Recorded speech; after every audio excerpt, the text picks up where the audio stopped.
რას ვაკეთებთ?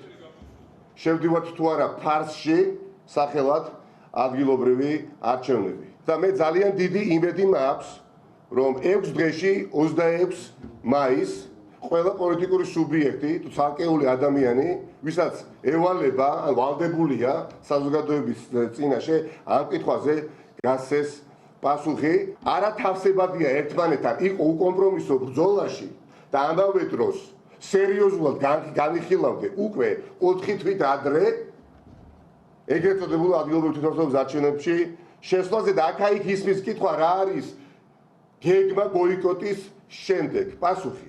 არათუ რა არის გეგმა ბოიკოტის შემდეგ, არამედ თავად ბოიკოტი არის გეგმა, თავად ქვეყნის შიგნით პოლიტიკური არათანამშრომლობა რეჟიმთან არის გეგმა, პოლიტიკური საერთაშორისო იზოლაციის გაღრმავება, გაძლიერება, გაფართოვება არის გეგმა.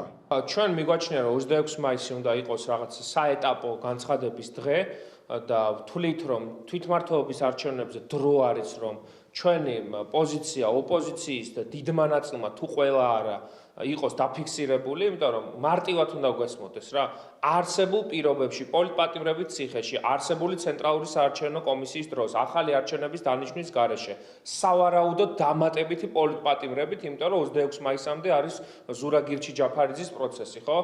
ამ ვითარებაში თუ კი ვინმე აპირებს ამ სტატუს-კვოთი მონაწილეობის მიღებას, ეს არის ქართველი ხალხის ამ პროცესის ღალატი.